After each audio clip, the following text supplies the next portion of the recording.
आखिर हम सब की आवाज़ वहाँ तक पहुँच ही गई। पहुँचनी तो थी। बात यह है कि महंगाई सिर्फ हमारी पैदा करदा नहीं थी। लोगों का कहना यह था कि खालिसतन मीडिया महंगाई पर बात कर रहा है, दर हकीकत महंगाई नहीं, जिसकी वजह से हुक्मरान गुमराह हुए। मैं आपको सच बता रहा हूँ, इसके कसूरवार आप भी हैं। जी जी, आप तो ख़ास तौर पे हैं। आपके घर में तो बर्तन भी टूट जाता है, आप कहते हैं मीडिया की वजह से हो रहा है। जी, आपका बच्चा बिगड़ गया, उसकी जिम्मेदार भी मीडिया है।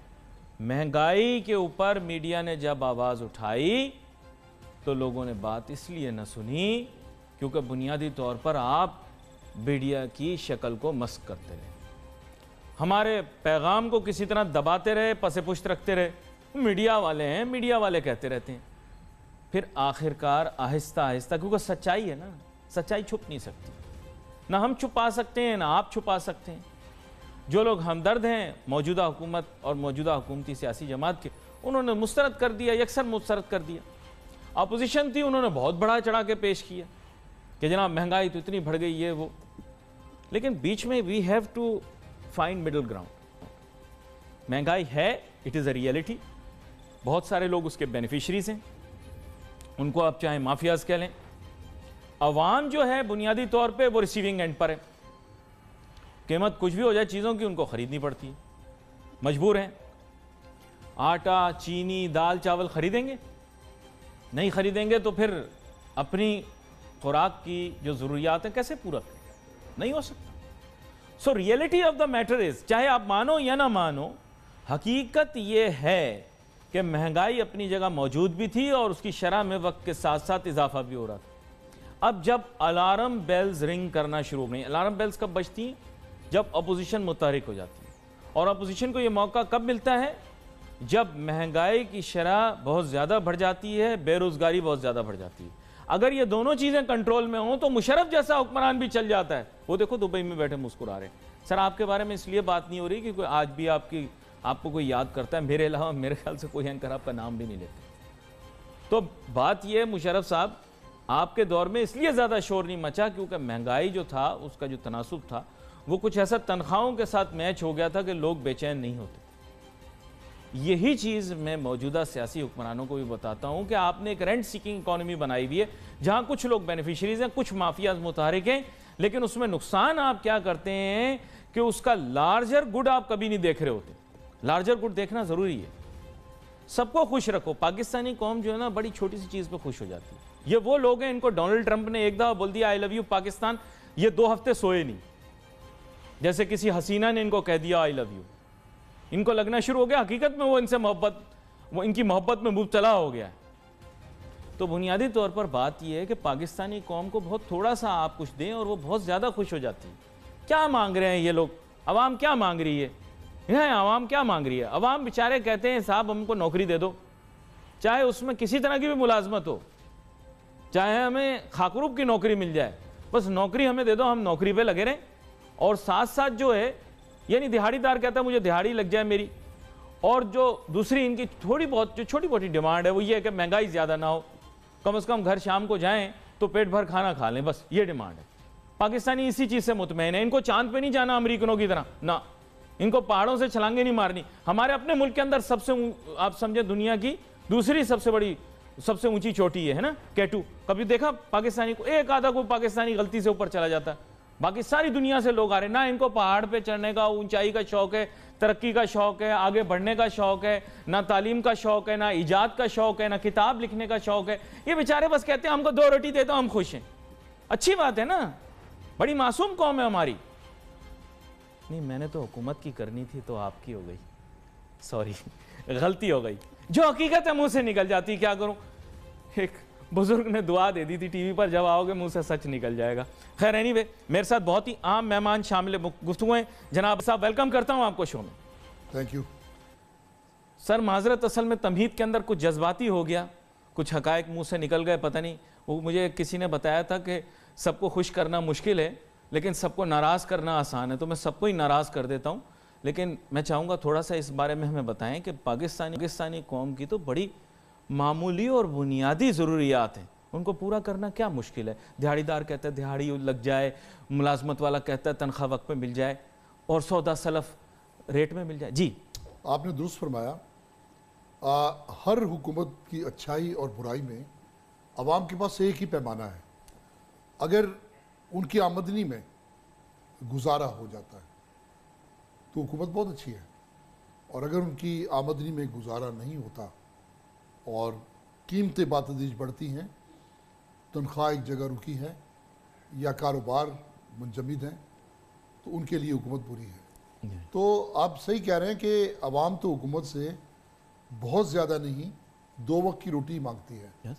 लेकिन इस वक्त वो जो पाकिस्तान में मजबूरी तौर पे बुरहान है, मौजूदा हुकूमत ने बहुत सारे इशारे बेहतर भी दिखाए हैं कि जैसे इफरात ज़र की रोकथाम के कुछ मामला हैं, कुछ डेफिसिट्स हैं एक्सपोर्ट इंपोर्ट में, लेकिन वो आम आदमी को उसका क्या फ़ायदा? अगर आपने कुछ अच्छे इक़दाम भी किए हैं, गर्दिशी कर्ज़ों को कुछ कम किया है, तो अवाम की तो रोटी महंगी तर होती चली जा रही है। अवाम की ज़रूरियाती ज़िंदगी उसकी पहुँच से दूर हो चुकी हैं। अवाम को इन किसी भी जादूगरी से कोई ताल्लुक़ नहीं है। मैं आज देख रहा हूँ कि किचन में बैठ के एक आदमी सोचता है। चंद नमात के लिए आपको रोकता हूँ, फ्लो आपका टूटेगा। मैं एक छोटी सी ब्रेक लेता हूँ, ब्रेक के बाद वापस फिर यहीं से शुरू करेंगे कि रसोई में बैठा शख्स सोचता है। Let's take shot.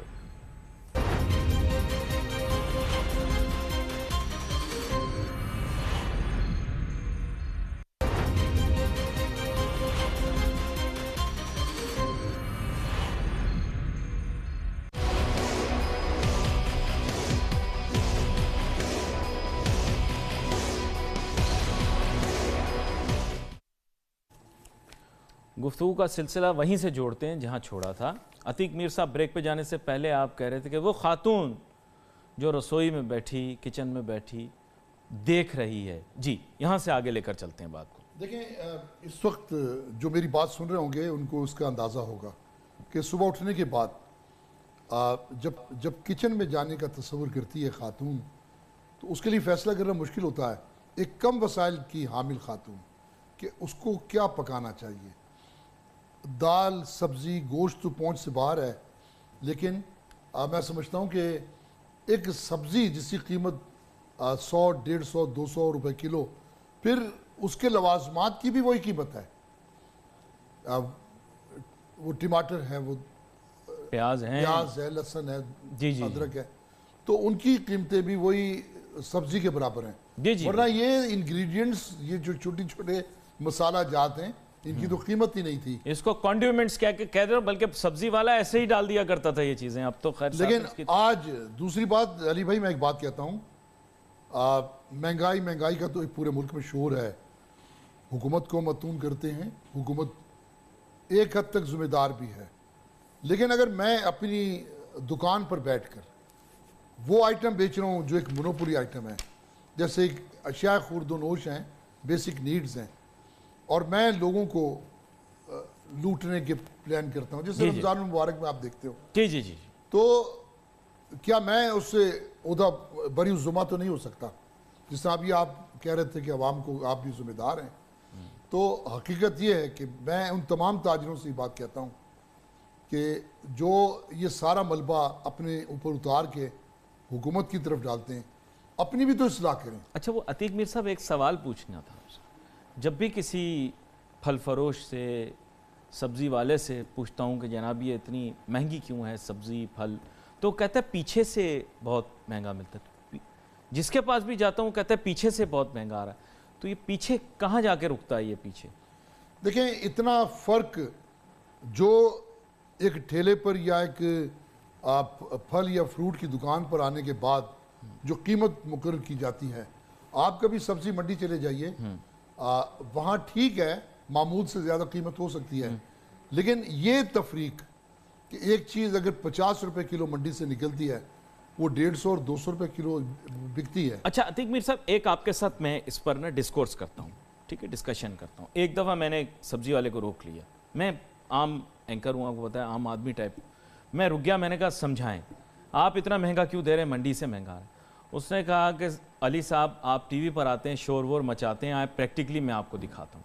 उन्होंने पेटी खोली पेटी में से उन्होंने कहा कि देखें ये नहीं होता कि 100% सही निकले। देखें उसने अपना जवाब पेश किया, मैं सबका ख्याल करूंगा भाई, किसी के साथ नाजायज़ ना हो। उन्होंने कहा कि साहब इसमें कुछ माल ख़राब भी निकल आता है। सही है? उन्होंने कहा सही है ऐसे? सही है। मैंने कहा ठीक है। मैंने कहा वेस्टेज कितनी होगी? कह रहे साहब ये 5% भी हो सकती है, 10% भी हो सकती है। फिर उसने कहा मैंने अब ये सजा के रख दिया। सर उसने सफाई पेश की अपनी, सब्जी वाला भी एक आम आदमी है आखिरकार, उसने अपनी सफाई पेश की। मैंने कहा अच्छा फिर ये? कहने लगा साहब देखें 5 से 10% अगर मेरी वेस्टेज हो गई, क्या ये आप अलाउ करते हैं 5% 10%? मैंने कहा हाँ अलाउ कर देते हैं। कहता है शाम में जब मैं जाता हूं वापस अपना माल बेच के, तो तब भी मेरा माल बच जाता है। कहता है सर आप देख लें मेरे ठेले पे कोई ऐसा सब्जी वाला नहीं होगा जो 0 मीटर करके जाए अपने सिस्टम को। सही कह रहा है गलत कह रहा है? उसने कहा कुछ ऐसा मेरा माल होगा जो बिक नहीं पाएगा। कह रहे सारा खाली मुजरिम मैं तो नहीं, मैं अपनी कीमत का तयन, कहने लगा मैं मुनाफा कमाने के लिए यहाँ आया हूँ, बच्चे खिलाने के लिए यहाँ पर आया हूँ, रोटी खाने के लिए यहाँ पर आया हूँ, तो मुझे हर वक्त गालियाँ न दें। बात यह है कि मेरा भी तो कुछ इसमें मार्जिन मेरे लिए भी तो रखें, क्या मैं गलत कह रहा हूँ? मैंने कहा यार इस मामले में मैं आपको कुछ नहीं कह सकता। कहते हैं देखें मैं प्याज नहीं बेच रहा, मैं आलू नहीं बेच रहा, मैं ऐसी सब्जियां बेच रहा हूं जो खराब हो जाएंगी। फल वाला भी साथ खड़ा था, फल वाला भी आ गया। कहता है आप वही है ना टीवी पर आकर लोगों को डांट डपट करते हैं। कहता है साहब आप ये देखें मेरा भी यही हाल है। देखिए 3 सतहों पर उसका खर्च अलग करते हैं। हाँ। वो किराया जो काफी फासले से वो लेकर आता है, उसके बाद उसको अपना मुनाफा भी रखना है, और उसके बाद जिस तरह आपने कहा कि उसमें वेस्टेज भी है। लेकिन इसमें एक फेवर मैं दूंगा, जो बहरहाल अब उसको अपना घर चलाना है, तो सिर्फ सब्जी तो महंगी नहीं है ना, महंगा। अब वो जो मेडिसिन के लिए उसके बच्चे अक्रॉस द बोर्ड किसी डॉक्टर के पास लेकर जाएगा, बच्चे की फीस देनी है, आप बहुत सारी पर्चियां आ जाती हैं, 500 रुपये 200 रुपये, ये फला प्रैक्टिकल है, ये फला, तो वो सब कुछ उसको पूरा करना है। खाली ये खाना पीने तो महंगा नहीं है। ये बड़ी अहम बात आपने की है। यहाँ पर मुझे एक छोटी सी ब्रेक लेनी है, वापस आऊँगा तो वज़ीर आज़म इमरान खान साहब से इसी लिहाज से मैं गुजारिश करूँगा कि सर इसी हिसाब से मैं महसूस करता हूँ कि शहर के बीचों बीच फार्मर्स मार्केट भी होनी चाहिए और सब्ज़ी मंडी एक और होनी चाहिए तमाम शहरों के अंदर, ताकि लोगों के लिए आसानी और जिसे मैं कहूँ सहूलत पैदा की जा सके। Let's take a short break.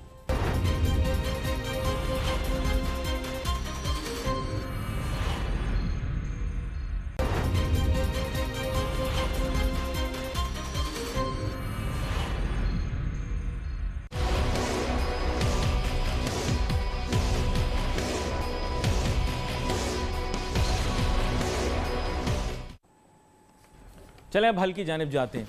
बात यह है कि वहीद अहमद साहब भी हमें ज्वाइन कर रहे हैं, मारूफ ताजर सनतकार रहनुमा हैं और फल और सब्ज़ी के शोबे से इनका ताल्लुक़ है। इनको वेलकम करते हैं शो में, टेलीफोन लाइन के ज़रिए में ज्वाइन कर रहे हैं। वहीद अहमद साहब बराह रास्त आपकी जानिब जाऊँगा, सोल्यूशन की जानिब मूव कर रहा हूँ। बात यह है कि एक सलूशन जो ज़ेर बहस होना चाहिए वो इस वक्त ये है कि शहरों के बीचों बीच फार्मर्स मार्केट भी बननी चाहिए और सब्ज़ी मंडियाँ भी बननी चाहिए, ताकि आम आदमी की रसाई जो है वो हो सके फल और सब्जियों तक, और नर्ख भी जो है वो कम मिलें या मुनासिब मिलें। क्या कहते हैं आप?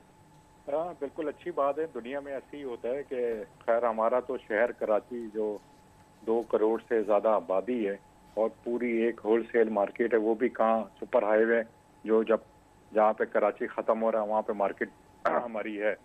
तो कराची शहर जैसे में तो हमारी 4 मार्केटें होना चाहिए, जो छोटी हो बड़ी भी होना चाहिए, इसलिए कि हमारा जो होलसेल का सिस्टम है वो एक बहुत बड़ा है, और उसके साथ छोटी मार्केट्स भी हैं। लाइक कोई भी आप मुल्क में देखें, बॉम्बे देखें या दुबई देखें या मतलब लंदन देखें या पेरिस देखें, दुनिया के कोई भी नाम ले लें जहाँ पे लंदन जैसे शहर के अंदर 5 फ्रूट मार्केट हैं, तो हर दुनिया में ऐसे ही होता है। बात मेरा ये कहना है सिर्फ मार्केटें बनाना तो सही है, बहुत अच्छी बात है कि जो कंज्यूमर है वो डायरेक्ट जा सकता है। उससे ये होगा कि कंज्यूमर को एक अवेयरनेस भी हो जाएगी कि जो मंडी में बिक रहा है वो जो रेट है वो खासकर जो रिटेलर्स हैं, मिसाल आपको यूँ दूंगा कि अगर कोई चीज़ मंडी में 50 रुपए की बिकती है तो जब वो रिटेल में जाती है तो कहीं 100 रुपए का बिक रहा है, कहीं 150 का बिक रहा है, कहीं 200 का बिक रहा है, कोई पूछने वाला नहीं है। बात ये है कि हमारा जो मैकेनिज्म है जो मंडियों का, और फिर ये जो वहाँ से क्या कहते हैं जो रेट लिस्ट निकलती है और जिनका काम है कराची गवर्नमेंट का कि कमिश्नर का काम है कि जी वो देखा जाए रेट को। बात ये है कि अगर ये भी ना हो कि अगर कोई 10 रुपए की चीज़ मंडी में बिक रही है तो कमिश्नर बोले जी जो है ये चीज़ 11 रुपए की बेचे, तो वो भी नहीं पॉसिबल हो सकता, इसलिए कि ये पेरिशेबल आइटम है, अगर ये रात तक नहीं बिकता तो ये ख़राब भी हो जाता है। तो काफ़ी देखें, दो चीज़ें हैं, एक तो होता है रेडियो में बिकना, उनके खर्चे नहीं है, एक होता है कि जो रिटेल शॉप में बिक रहा होता है, इसलिए कि उनके खर्चे भी, हाइजीन भी है, और उनकी जो सप्लाई चेन होती है वो फिर एक पूरी कूल चेन मेंटेन करते हैं। और जो रेडी वाले होते हैं वो तो बस एक नॉर्मल उनकी सप्लाई चेन होती है। तो मैकेनिज्म होना चाहिए प्राइस का, ये नहीं कि हर एक की एक ही प्राइस हो, प्राइस का मैकेनिज्म हो, तरीक़ेकार हो। और ये हम बातें हर रमज़ान में तो यही बातें कर रहे होते हैं मैकेनिज्म प्राइस का, ठीक है। हमें जो प्राइस होगा ना रमज़ान में खासकर याद आ जाता है हर चीज़, रमज़ान में हर एक एक्टिव हो जाता है, मगर एक्टिव होने के बाद भी एंड यही होता है कि जो प्राइस है उसको कंट्रोल नहीं कर सकती हुकूमत। तो मैं तो ये 10 साल से देख रहा हूँ यही हो रहा है, और अगर इन चीज़ों से अगर हम बातें करते रहेंगे तो ये ऐसे ही होता रहेगा।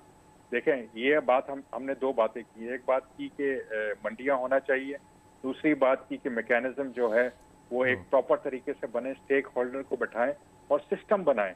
अच्छा, यहाँ सिस्टम बनाएं। यहाँ पे अतीक मीर साहब, मैं आपकी जाने बाता हूँ। अतीक मीर साहब, ये जो एक प्रपोजल, जाहिर बात है जैसे आप कह रहे थे रोटी तो दिन ब दिन महंगी हो रही है, और दैट इज़ कम्प्लीटली डिफरेंट, जो कि ड्राई ग्रेन्स हैं या जो थोड़े से ज़्यादा मैं कहूँगा कि अरसे तक चल सकती हैं चीज़ें, लेकिन जहाँ फल सब्जियों पेरिशेबल्स की बात हो रही होती है, सर ज़रूरत है कि शहर के बीचों बीच भी फार्मर्स मार्केट्स तैयार की जाएँ, जहाँ पर बहुत सारे लोग जो हैं, वेंडर्स जो हैं, वो होलसेल दाम के ऊपर चीज़ें जो ख़रीद के लाए हैं, जिनके पास बड़ी तादाद में सामान है, तो वो मुनासिब नर्ख पे बेच सकें। क्या कहते हैं आप इसके बारे में?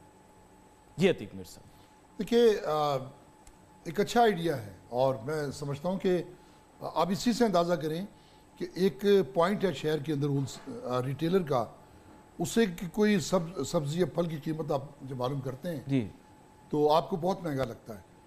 अगर आप सब्ज़ी मंडी का दौरा करें तो आप क्या जी चाहता है कि आप बहुत कुछ खरीदें। जी जी। तो अगर शहरों के अंदर भी ये सब्ज़ी मंडी की जो भी इंतज़ामिया है उसकी सतह पे चंद पॉइंट्स ऐसे मुकर्रर हो जाएं और वो होलसेल पॉइंट्स हों, तो एक तो वो जो मुकामी शहर के अंदर सब्ज़ी बेचने वाले हैं, फल बेचने वाले हैं, उनका किराया भी बच जाएगा, वो सब्ज़ी की कीमत में यकीनन माइनस होगा, आम लोग भी वहाँ से ख़रीदारी करेंगे और उन्हें 3 गुना तक कम निर्ख पे सब्जी और फल मिलता अच्छा, है। मैं आपको क्लियरली बता दूं बुनियादी तौर पर क्या था कि ये सब्ज़ी मंडी शहर से बाहर शिफ्ट होने की जो दो बुनियादी वजूहत जो मुझे समझ में आई, एक ये था गार्बेज डिस्पोजल एंड सैनिटेशन, जो कि बहुत बड़ा इशू आ रहा था, दूसरा ये था रश, ट्रैफिक जैम और पार्किंग की गैर मौजूदगी। तो ये दो इशूज थे जो कंटेंशन थे। जी जी। देखिए, वो मुकम्मल तौर पे सब्जी मंडी का क़याम यकीनन, जैसे पुरानी सब्जी मंडी है जी जी, वहाँ जगह भी कम थी, जगह कम मैं ये नहीं कहता, जिस तरह देखिए बचत बाजार हैं, ये उस तरह छोटे छोटे ये मुकामात पे इस तरह की तर्ज पे ये लगाए जा सकते हैं और इसका आवाम को फ़ायदा होगा। क्योंकि देखें इस वक्त सब्जी मंडी के निर्ख, वो जो टीमें प्राइस कंट्रोल कमेटियां हैं, वो अगर सब्जी मंडी और रिटेलर्स की जायज़ा लें तो थक जाते हैं, वो सही इंसाफ नहीं कर पाते हैं, वो जो भी कीमतें उसकी लिस्टें जारी करते हैं, जिससे आप देखा रमज़ान मुबारक में कतई तौर पर वो हकीकत पे मबनी नहीं होती, तो वो एक सर से एक अपना फ़र्ज उतार देते हैं। ये बड़ी अहम बात आपने की है, बहुत अहम बात आपने की है, क्योंकि जो जो जो रेट होते हैं वो इतने ज़्यादा रियलिस्टिक नहीं होते। वहीद अहमद साहब, इसीलिए हम देख रहे हैं कि बड़ी बड़ी जो आजकल मॉल कल्चर आ गया, वहाँ पर भी फल सब्जियों का जो मेयार है वो इतना अच्छा नहीं होता, और मजबूरी उनकी यही होती है कि उन्हें रेट लिस्ट पे बेचना पड़ता है, इसलिए ग्रेड ए या ग्रेड 1 चीज़ वो नहीं बेचते। क्या कहते हैं आप? देखिए, बात यह है कि हमें ये अंडरस्टैंड करना चाहिए, जब तक ग्रोअर कमाएगा नहीं तो वो सब्जियां लगाएगा नहीं। एक तरफ हम कहते हैं कि सस्ती चीज़ ज़रूर होना चाहिए, मैं इस पे हूँ। देखे, मैं ज़रा सी टेक्निकल बात करता हूँ, असल में हम तो ये एक बुनियादी बात तो कर लेते हैं, मंडियाँ होना चाहिए, आपकी कमीशनिंग की जो है एक सिस्टम होना चाहिए, ठीक है, ये भी होना चाहिए, मगर सबसे ज़रूरी आपको ये अंडरस्टैंड करना चाहिए ग्लोबल वार्मिंग है, क्लाइमेट चेंज हो रहा है दुनिया भर में, और एग्रीकल्चर दुनिया भर में डिक्लाइन की तरफ है, और पाकिस्तान का जो हिस्सा है दुनिया की मैं बात कर रहा हूँ, अगर आप FAO की और वर्ल्ड बैंक की रिपोर्ट पढ़ेंगे तो दुनिया कुछ प्लस में कुछ माइनस में और कुछ मुल्कों में कोई फर्क नहीं पड़ा, मगर पाकिस्तान में 2015 से लेके 2050 की रिपोर्ट ये कहती है पाकिस्तान का हिस्सा -50 के ऊपर है। तो हमें इसके ऊपर रिसर्च बेस पे आना पड़ेगा। अगर आज मेरी प्रोडक्शन पाकिस्तान की फ्रूट और सब्जियां और फल की 15 मिलियन मेट्रिक टन है, तो इसको हमने कैसे डबल करना है। जब आप डबल करेंगे तो आपका वॉल्यूम भी सरप्लस होंगे, एक्सपोर्टरों को भी बेनिफिट होगा, एक्सपोर्ट भी हम कर सकेंगे और हम लोकल को भी जो एक अच्छा रेट दे सकते हैं। ये बड़ा अच्छा बर्ड्स आई व्यू आपने दे दिया। मेरे पास वक्त मुख्तसर है, आपने बर्ड्स आई व्यू दे दिया, बड़ा अहम एक मैक्रो व्यू भी आ गया। जाहिर बात है ये हम डोमेस्टिकली भी उसको स्टडी करें और आपने इसको ग्लोबल स्केल के ऊपर भी बात कर ली। जाहिर बात आज मौजू हमारा थोड़ा महंगाई से मुंसलिक था। आप दोनों मेहमानों का मैं बहुत शुक्रिया अदा करता हूँ, आप शो में हमारे साथ शामिल हुए। ज़ाहिर बात महंगाई का एक ऐसा इशू है, एक ऐसा सब्जेक्ट है जिसको हुकूमत बड़ी संजीदगी से ले रही है और वज़ीर आज़म इमरान खान साहब भी उसको बड़ी संजीदगी से ले रहे हैं, जिसके लिए मैं उनको सलाम पेश करता हूँ।